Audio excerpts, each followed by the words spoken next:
नमस्कार। हमारे YouTube channel व्योम के पार में आपका स्वागत है।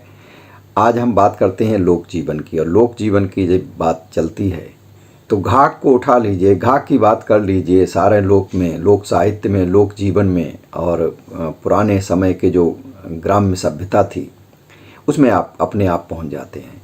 जो लोक से जुड़े हुए हैं, लोक जीवन से जुड़े हुए हैं, वो इन कहावतों को बहुत अच्छी तरह से समझ लेंगे। घाघ की कहावतों में बैल, हल, खेत, चूल्हा, चक्की, बर्तन, ये सब बहुत सारी बातें आती हैं, क्योंकि उस समय इन चीज़ों का बहुत अधिक महत्व होता था और यही लोक था।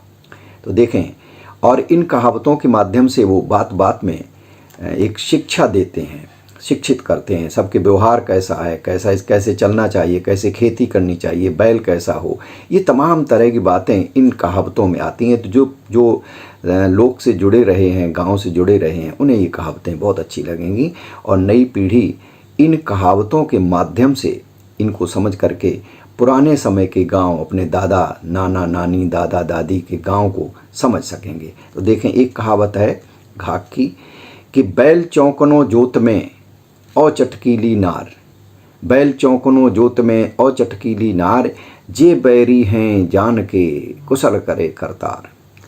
यानी बैल चौंकना, जो बार बार में चौंक जाए, यानी मरखना हो, चौंकना हो, और चटकीली नार, और ऐसी स्त्री जो कि बहुत बनठन की रहती हो, बहुत ही नखरे वाली हो, ऐसी घर में स्त्री। और तो घाघ कहते हैं कि ये जान के बैरी हैं, कुशल करे करतार। इनसे हमेशा परेशानियां आती रहती हैं। अगर बैल चौंकना है तो अगर गाड़ी में कहीं लिए जा रहे हैं तो पता नहीं आपको किस चीज़ को, मोटर या किसी और को देख करके वो चौंक जाए और आपकी गाड़ी को, आपकी सवारी को इधर उधर गिरा दे, तो जान पर आ सकती है।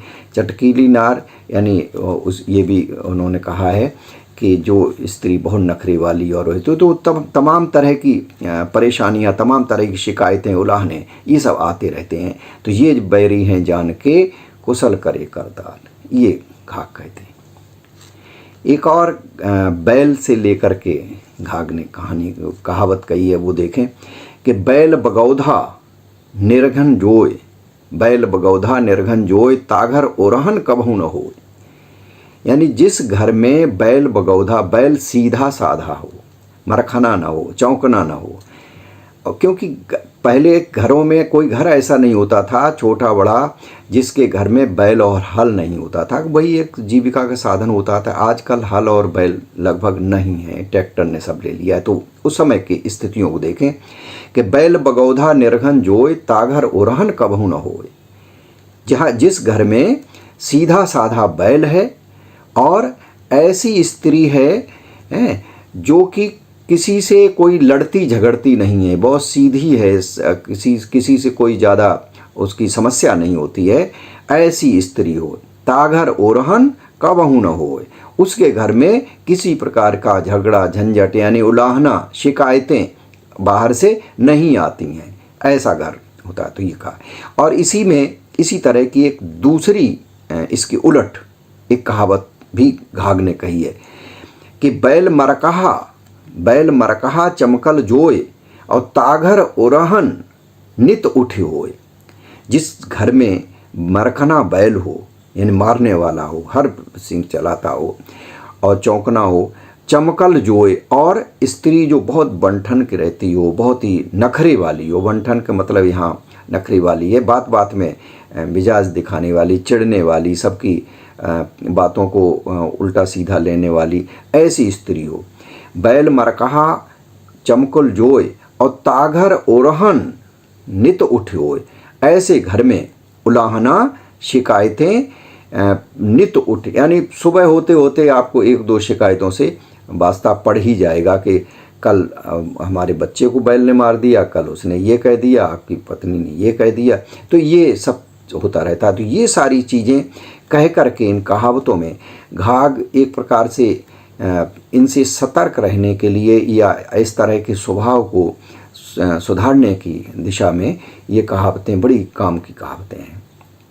एक कहावत और देखें घाघ की, और इसको देखते रहें। अंत में हम एक बहुत ही महत्वपूर्ण, बहुत अच्छी कहानी, कहावतें तो सभी अच्छी हैं, बहुत अच्छी कहानी, कहावत एक और कहेंगे। तो अंत तक आप देखते रहेंगे तो आपको इसका आनंद अधिक मिलेगा। घाघ कहते हैं कि निपच राजा मन हो हाथ, निपच राजा मन हो हाथ, साधु पड़ोसी नीमन साथ, हुक्मी पूत धिया घरवार, हुक्मी पूत धिया सतवार, घाघ कहें हम करत विचार, बड़े भाग्य से दे करतार। एक बार फिर सुन ले कि नेपच राजा मन हो हाथ, साधु पड़ोसी नीमन साथ, हुक्मी पूत धिया सतवार, घाघ कहें हम करत विचार, बड़े भाग से दे करता। तो इनकी घाघ की कहावतों में एक तो ये लय और तुक तुक होते हैं। तो तुक से क्या है कि एक कविता की जो आनंद है वो भी मिलता है, और उससे ये याद करने में बहुत आसानी होती है। तो यही कारण है कि घाघ की कहावतें सैकड़ों सालों के बाद भी आज भी उसी तरह से लोकप्रिय हैं, जिंदा हैं। तो इसमें वो कहते हैं निपच राजा, यानी राजा निष्पक्ष हो, मन हो हाथ, और अपना मन अपने हाथ में हो। ऐसा न हो कि मन बहुत चंचल हो, मन हमारे वश में हो। निपक्ष राजा हो, मन साथ में हो, हाथ में हो। साधु पड़ोसी, पड़ोसी बहुत ही सज्जन हो। नीमन साथ, और सच्चे मित्र हों। हुक्मी पूत, ऐसा पुत्र जो कि आपकी बात माने, आपके आज्ञा पालन करे, आपकी बात को माने। धिया सतवार, और अच्छे विचारों वाली, साधु विचारों वाली बच्ची, लड़की हो। घाघ कहें हम करत विचार, घाघ कहते हैं कि हम विचार करते हैं कि ये सब बड़े भाग्य से मिलते हैं। करतार इन्हें उसी को देता है जो भाग्यशाली होता है। घाघ कहें हम करें विचार, और बड़े भाग्य से दे करतार। तो घाघ बात बात पर इस तरह की कहावतें घाघ की हैं, जो कि जिनसे हमें बात बात पे शिक्षा मिलती है। और ये कहा जाता है कि लोक में तो कहावतों से लोग जीते हैं, कहावतों को ही खाते हैं, कहावतों पे सोते हैं। यानी कहने का आशय है कि वहाँ दिन रात कहावतों के बिना काम नहीं चलता है। लोक भले ही आज आधुनिकता में बदल गया हो, गाँव बदले, लेकिन कहावतें ये आज भी प्रचलित हैं। आज भी आप किसी पुराने व्यक्ति से बात करें तो ये कहावतें आपको बात बात में मिल जाएंगी। और एक प्रकार से ये कहावतें क्या हैं, ये तो बड़ी शिक्षा है, ग्राम्य शिक्षा के बहुत बड़े हुए हैं। आप किसी बुजुर्ग के पास बैठ जाइए, है ना। इस वीडियो को भी बहुत सारे लोग देखते हैं जो गांव से जुड़े हुए हैं। तो वो आप किसी के पास बैठिए तो वो 10-5 कहावतें आपको बातों बातों में ही सुना देंगी। तो ये कहावतों की शक्ति है। एक कहावत और देखें कि सांझ समय पर रहती खाट, परी भड़ेहर बारह बाट। सांझ समय पर रहती खाट, पड़ी भड़ेहर बारह बाट, घर आंगन सब घिन घिन होए, घग्गा उनको दे डुबोए। एक ऐसी स्त्री की, एक ऐसी नारी के बारे में कहा गया है, और ये उसकी बुराई नहीं की जा रही है। ये कहावत के माध्यम से अगर ऐसा किसी में गुण है कि अवगुण है, ऐसी किसी को कोई आलसी स्त्री है, तो वो अपने को सुधार सकती है। इस दृष्टि से ये कहावतें उस समय प्रचलित थीं लोक में, कि सीधे सीधे अगर कहोगे तो नहीं मानेगा, कहावत अगर सुना देंगे तो शायद उस पर असर पड़ सकता है। तो ये कहावतें इस तरह से लोक शिक्षक और लोक शिक्षा काम करती थी। देखें कि सांझ समय पर रहती खाट, एक ऐसी स्त्री के बारे में कहा गया है जो जैसे ही सांझ होती है चारपाई ले लेती है, उसे कोई लेना देना नहीं। सांझ समय पर रहती खाट, पड़ी भड़ेहर बारह बाट, और पूरे घर में बर्तन भांडे जहाँ जिसने जो कुछ खाया है वो वैसा का वैसे पड़ा हुआ है, तितर बितर पड़ा हुआ है, घर ऐसा ही पड़ा है, न झाड़ू लगी न ये पड़ा है, कोई चीज़ जो जहाँ पड़ी है, भड़ेहर उसको कहते हैं लोक शब्दों में। तो पड़ी भड़ेहर बारह बाट, घर आंगन सब घिन घिन होए, और जब इस तरह की चीज़ें पड़ी तो घर आंगन सब घिन घिन होता, घिनाता रहता है, ऐसा यानी अच्छा नहीं लगता, पूरा तितर बितर सब पड़ा रहता है। घग्गा उनको दे डुबो, और ये जो तुक के लिए कहा है, घग्गा उनको दे, घाघ कहते हैं कि ऐसे को तो डुबो देने, यानी या तो वो सुधर जाए, नहीं तो वो उसको डुबो देना है। हे ईश्वर, उसको तो समाप्त कर दे, मार दे, मर जाए तो वही अच्छा है। ये ऐसा है। डुबोने का मतलब है उसका वो सुधर जाए, यही उद्देश्य है उनका। ये कहावत कहने में यही उद्देश्य है, घग्गा उनको दे डुबोए। तो घाघ की ये जो कहावतें हैं इनमें कन्नौजीपन बहुत है, क्योंकि घाघ सराय कन्नौज में के पास में घाघ सराय एक गाँव है, वहाँ के रहने वाले थे। और कन्नौजी बोली का विशेष रूप से प्रभाव है। कृषि के बड़े विद्वान थे, कृषि के बड़े जानकार थे, और उनके बारे में कहा जाता है कि वो बात बात में कहावतें कहा करते थे। उनकी पतोहू थी, वो भी कहावत कहती थी, ऐसा मिलता है।